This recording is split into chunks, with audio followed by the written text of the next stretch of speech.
So what happened in my life too, as well as everyone, is that I am growing up, and when I'm looking, I am now, and I'm looking around me, and what I need to do to survive, as any mammal does, I need to look at my surroundings, and I need to behave according to my surroundings in order to survive.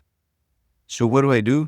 I eat 3 meals a day. I go to school. I go to college. I do a career. I get married. I have kids. I'm imagining that in retirement, I'll do things that I would want to because now I can't. And so forth and so on. And I live a life in the box. I live a life in a box. And everyone has an opinion, and everyone has an opinion, writes it on Facebook and Instagram, and they write it with a strong voice. And they also see other people that have another opinion and say bad words about those that have, or at least thumbs down, at least, and we don't like yours. So, and or a laughing emoji. Sometimes sarcastic, or the angry face. Oh, the end.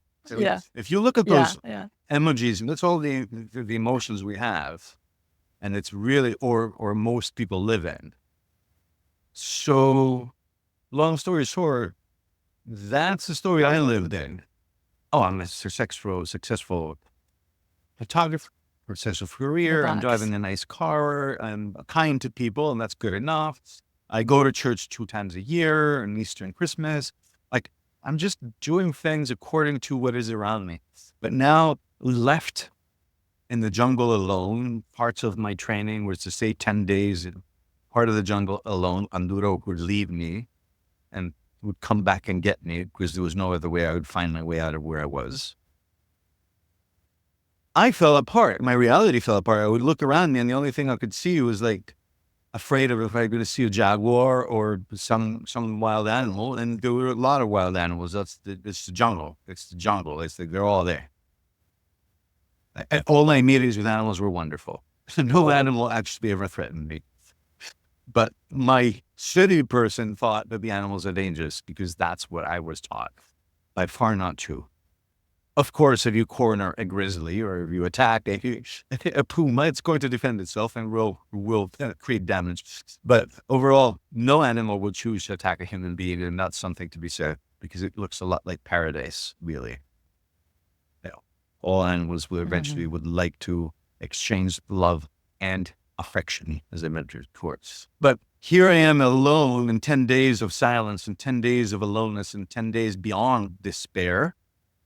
Having to get out of despair, because it's one thing, you can't stay in an emotion for longer than an hour or 2 hours or 3 hours. You just distract yourself.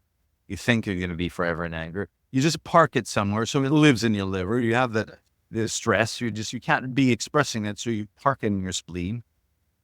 So now you're really damaging all these organs while you're not expressing it. You're in the box doing, I'm going to work. I'm driving back home. I'm in the supermarket. I'm in the bags. And all this illusionary life.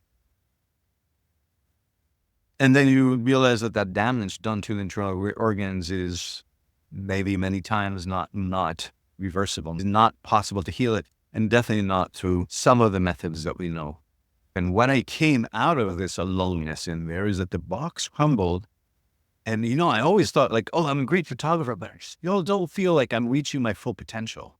Have you ever had that feeling? And I talk, it's like, yes, because your full potential doesn't exist in the box of this illusionary idea of what humanity should be, depending on what city you live in. Because if you're in Athens, Greece, they say this is the way you should be.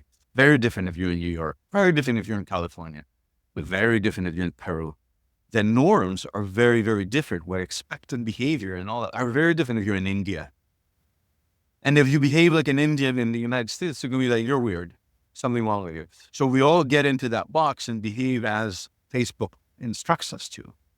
Stay in the lineage of what is common sense.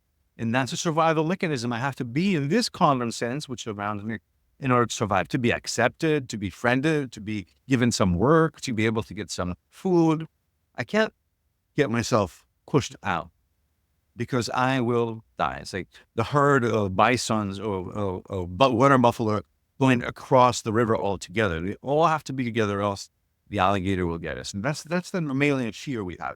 Yet you recognize, like the Buddha and like Christ, when you go out alone, you find yourself and you find your relationship with the divine, and you are plugged in directly without anyone out there. You are it. You are the Christ. You are the Buddha. You are the love. You are the affection. That's what we are. We're a spark of affection. And everything else addresses it, hides it, the walls of fear, barbed wire of anger, things we put up thinking that those things protect us because we were once hurt. They may work for a bit, but they're really damaging us. They're really damaging us and not allowing us to be free in living this gift.